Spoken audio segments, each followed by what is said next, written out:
Dash. Welcome back to episode 3, Released Expectations. I'm your host, Tre Gammage, and today I have a special guest, Josephine Lee. I met Josephine at the 2016 World Championship of Public Speaking, where she took third place out of a pool of 140 countries in a contest that started with 30,000 competitors. And she came out number 3. I'm amazed to know Josephine and see the woman that she is because she's also the owner of the Pointe Shop, a ballet shoe fitting company that is the only one like hers in the country. You might have seen her recently on Lifetime Network's fashion startup, where she was awarded a significant investment to scale her business nationally. Just 2 years ago, she canceled 75% of her revenues in order to take this leap and take this risk and focus solely on providing one product exceptionally well. And it's paid off. It's paid off really well. So today, that's exactly why we're talking about releasing those expectations. Because when you do, the world opens up to you. So my top takeaways for today are: 1, be reckless. 2, don't take yourself too seriously. And 3, everybody has a purpose. Find out more about the side notes and takeaways at tregammage.com. But really, I just hope you enjoy the conversation. This is The Dash.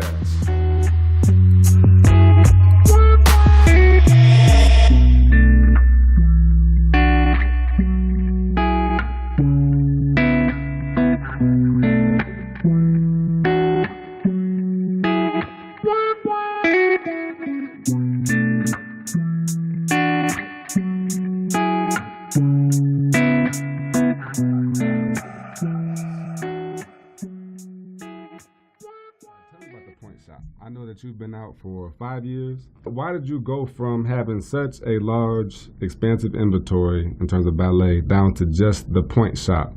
How did you feel when you let go all of that revenue and all of that business that you had built up? You know, 5.5 years ago when I started the business, I opened up a dance brick and mortar store. So that was jazz, tap, ballet, ballroom, every kind of dance. So it was a one-stop shop for all of those things.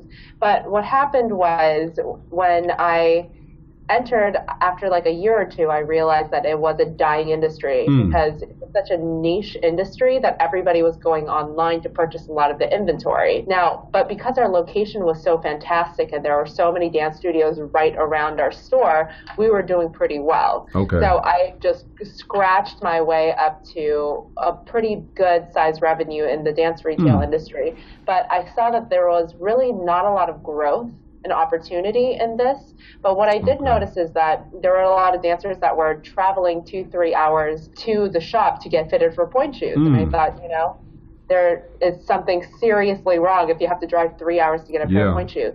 So what I started to do was I started to travel to the studios. Okay. And that started to blow up. And then I started to realize that there's a much bigger need than I ever anticipated. And that kind of became our thing. Like we started to get known to be one of the best fitters in the industry. So that's when I stopped doing everything else. I got rid of everything else. And that was probably 75% of our revenue at the time. Wow. And I decided to give that up because I thought we would have a much bigger growth opportunity with just pointe shoes. But how do you see growth through bringing it down? Because it's already a small market. Ballet is already a tiny market, and I would assume that there's not much room for margin. So going from 10 options of people to buy to 1, how does that increase your business? People really appreciate specialties. So people appreciate it when you are specialized in a single thing. Okay. Let's say like you have a daughter, right? And then you knew that ballet like messes up their feet. Would you rather have them get fitted from a store that does everything or a store that just does that one thing? Touche. Are you the only people that does that? There are more pointe shops, like not just your pointe shop, but are there other people that do just fitting like that? No, we're the only ones in the country, I believe, that just do pointe shoes. Wow. So that's a nice, I guess that makes sense. So I noticed in the episode on fashion startup, they asked you about your vision back then for the company, and you weren't quite sure where you saw your company going. Where do you see it going now?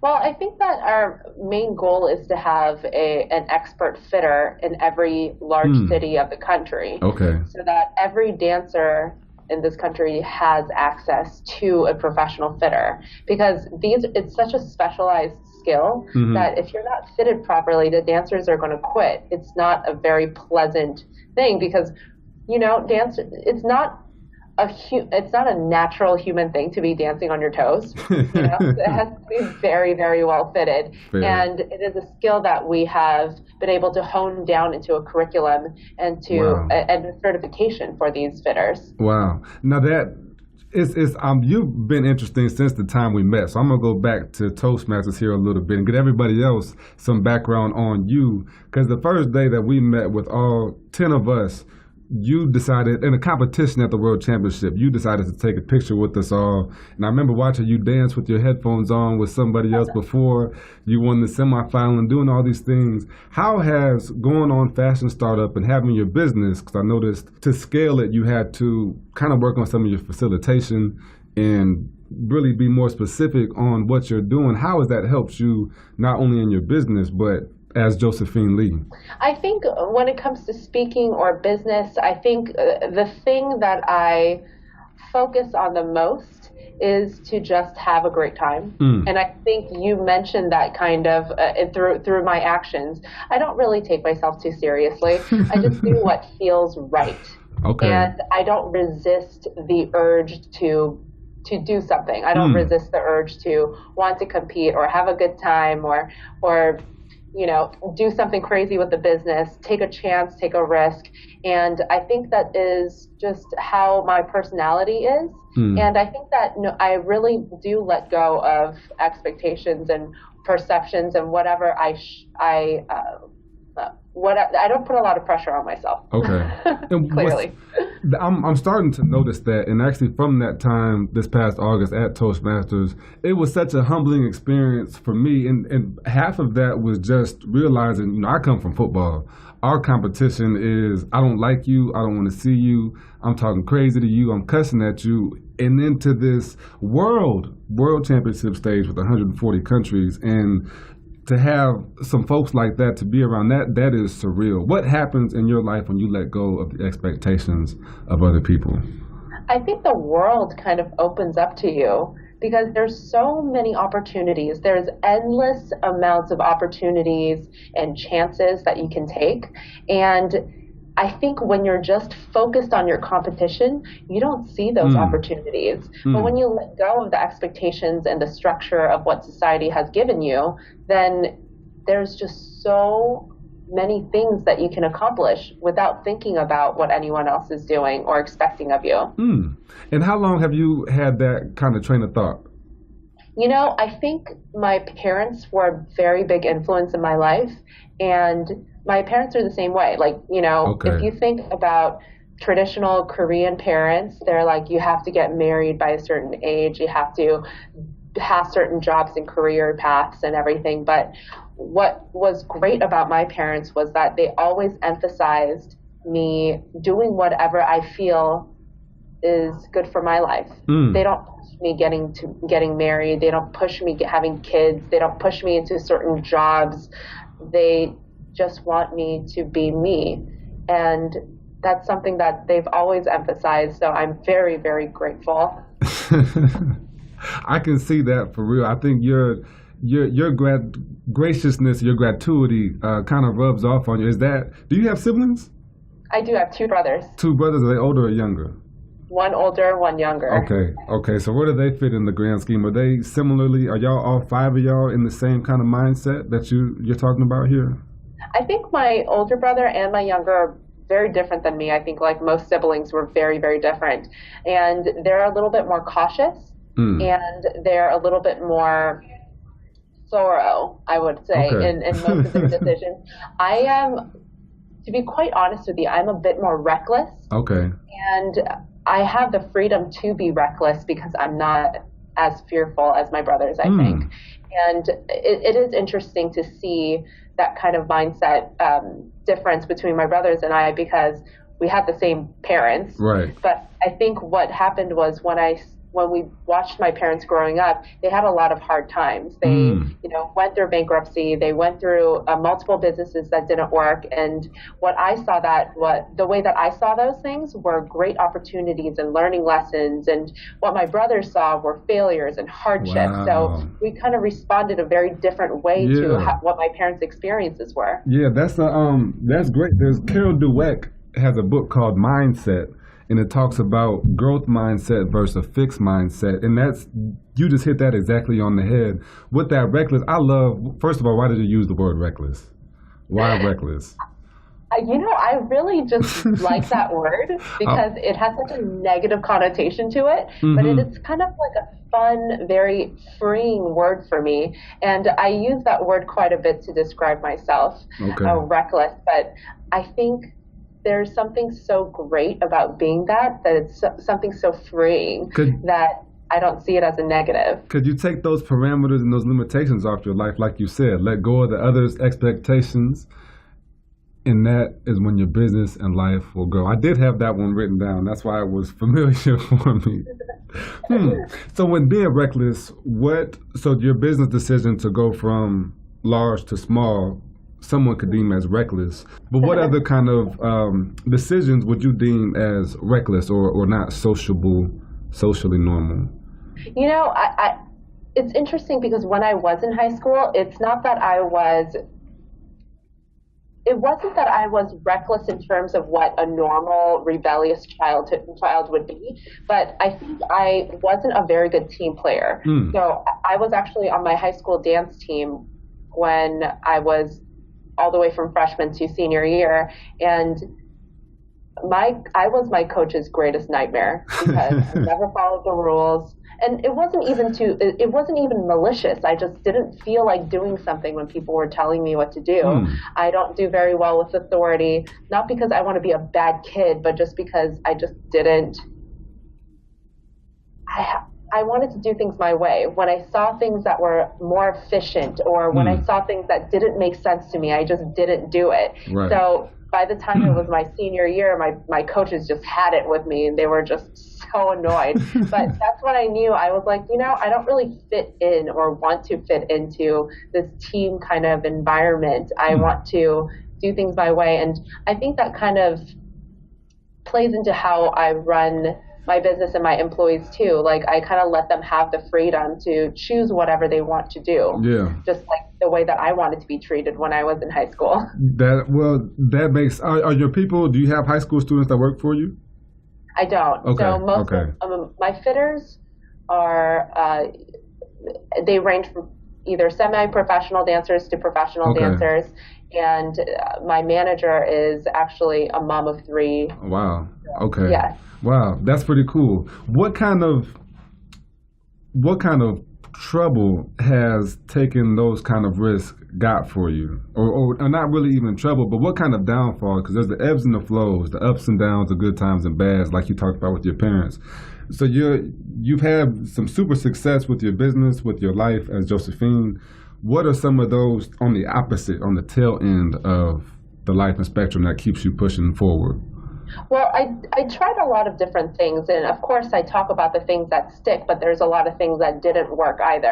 And I remember my mom advising me away from start doing trade shows. So I wanted to get involved with trade shows to sell more merchandise to different audiences. So this was me before I shrunk the business. This was me trying to expand it. So I started to go to wedding trade shows and started to sell ballroom shoes there because I saw a trend of brides buying ballroom shoes for weddings. So I thought that would be an incredible market. So I started to go to these. I ended up wasting a ton of money. I didn't get any more sales or new clients. And I just wasted a whole lot of time just not being able to sell anything. And the greatest thing about this story is that not because I learned the lesson, but my mom had warned me against this. And I told my mom afterwards that I didn't do very well. And my mom never says, "I told you so." Wow. She says, "That's okay. You learned. Now you know." And that's how my mom is. She's like super cool and amazing. And she never says, "I told you so." She just says, "Hey, that was your decision. That's fine. Yeah. Now you know." just move on.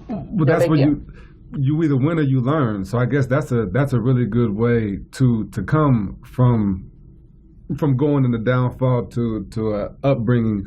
How many percentage-wise, if you could, you might not be able to, percentage-wise, how much do you fail versus how much you succeed?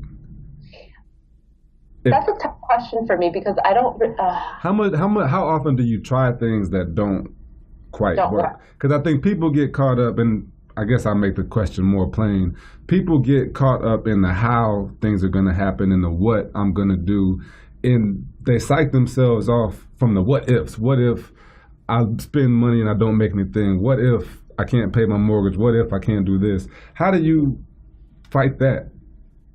I think I fail more than I win. I definitely do. But because my mom has allowed me to fail, just like she never criticized me for trying something and failing. She just says, cool, you learned, that's fine. So I was never afraid of failing. So I don't really remember the times that the negative feelings that you're supposed to feel from failure. Because my mom never rubbed my nose on them. She just said, cool, you tried it, it's fine, you know?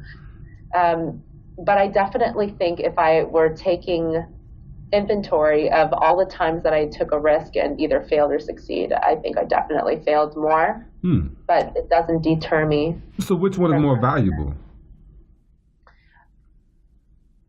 Probably the failures. The failures. How so? What do you learn from those? Process of elimination. Okay. And how the market works. So I start to, the main thing about business is what do people need? Okay. And you can't ask them because they don't know, it doesn't exist yet. So it's all about just trying and seeing if it sticks. So we were the first to go mobile in my industry. We were the first to do a subscription program. We were the first to do a mixed-use property. We were the first to do just Pointe Shoes. Okay. So we don't know because it just didn't exist before. And so many people were against just going towards Pointe Shoes, but we're doing just fine now. That makes sense. Where do your ideas come from? I've been on this, and you kind of mentioned it earlier, I've been talking about riding the wave lately and not beating myself up for the routine that I'm setting and making sure I'm getting things done, but just kind of riding that wave. Is that something that you like to do as well, is just ride that wave and see what works for you? Totally. I totally go with the flow, and that's one of my main mantras of my life. But I think what it is that when I do any kind of business, it's just it's trial and error, but it's also listening to your customers. Okay. Because you don't know what you're doing. Your customers know what you're doing, right? Yeah. So all of my greatest moves in my business was a suggestion from a customer. So somebody said, well, we're driving 3 hours to come to your store. Would you ever consider coming to us? And I said, yes, I will. How many are you? Like, I'll go to you. Yeah. And so that's how it started. And then the subscription program, I had a customer that was like, hey, I need 4 pairs of Pointe Shoes every month. Can you just keep my card on file and you can just send it to me? And I said, yes. So I started asking other people if they needed the same program, and they said, yes, I do. That would be amazing. So that's how we started the subscription program.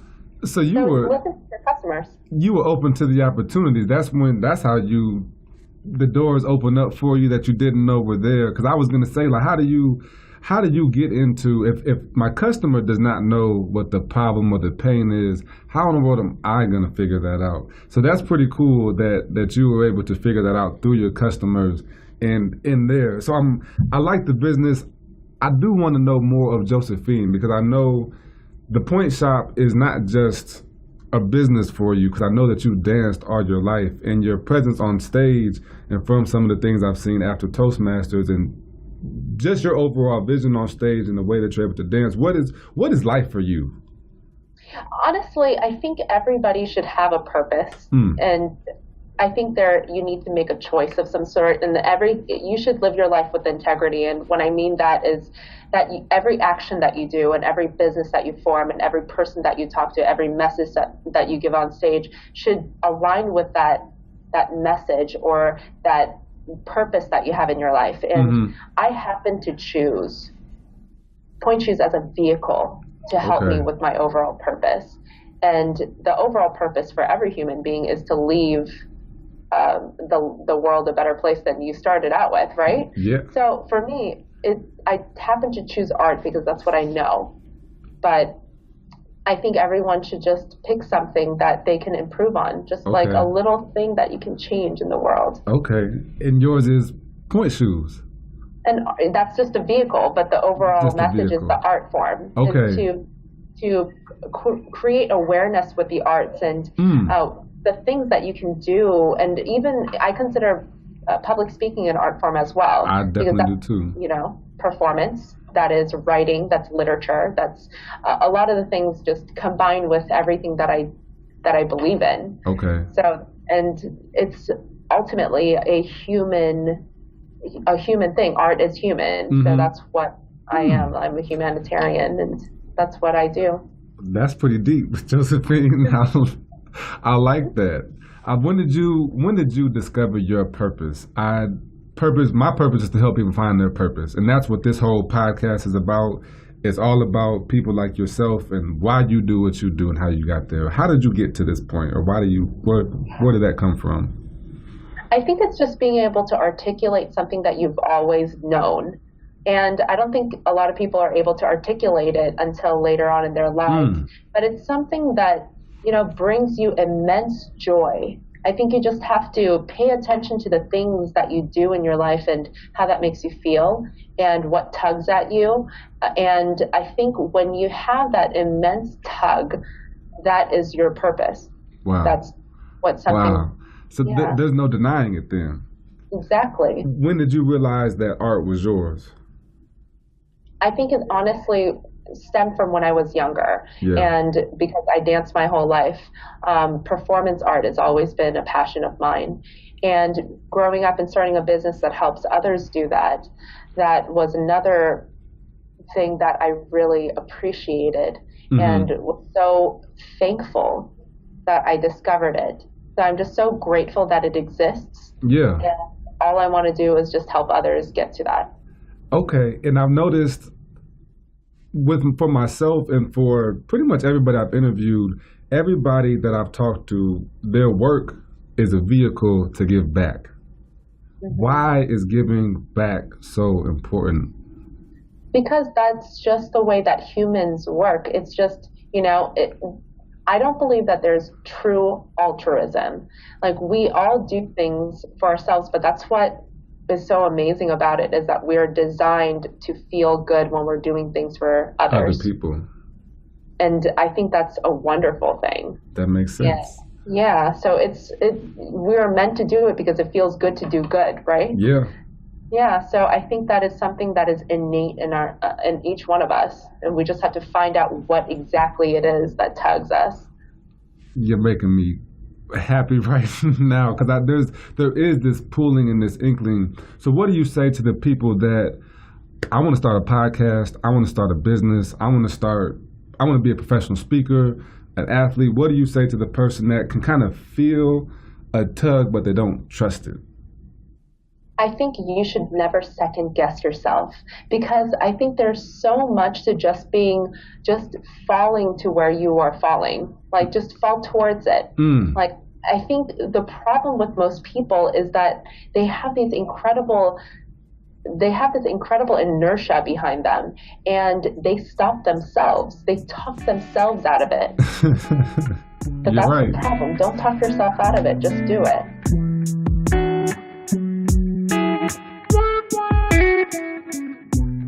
Don't wait, just go. I love it. I heard it said before that life is like a pendulum, and you can only get as high on one side of the pendulum as you go on the other. And on the two sides you have joy, happiness, love, and on the other side you have despair, hate, and failure. And it's like a pendulum. They can only sway as far one way as they can sway the other. So sometimes we have to take those risks. We have to jump off the cliff, and there's going to be some bruises on the way, but that's how life works. If I want to change the way that I'm living, if I want to change where I'm at in my life, I have to be willing to do something a little bit different. Check out the top takeaways, quotes and side notes at tregammage.com. And come back next week for a 2-part series with the third black judge in the 200-year history of St. Joseph County. That's Northern Indiana. Before that, he was a managing law partner for over 20 years, successful father of 4, and also happens to be my dad. So I'm excited to sit down with him and have a conversation with Dre about one of his projects, preparing your child for education, making sure that our parents are putting children in the best environment to be successful in the place of education. So I'm excited to have that conversation. Stay tuned. There will be video for that as well. Enjoy the rest of your day. Thank you for listening. This is The Dash.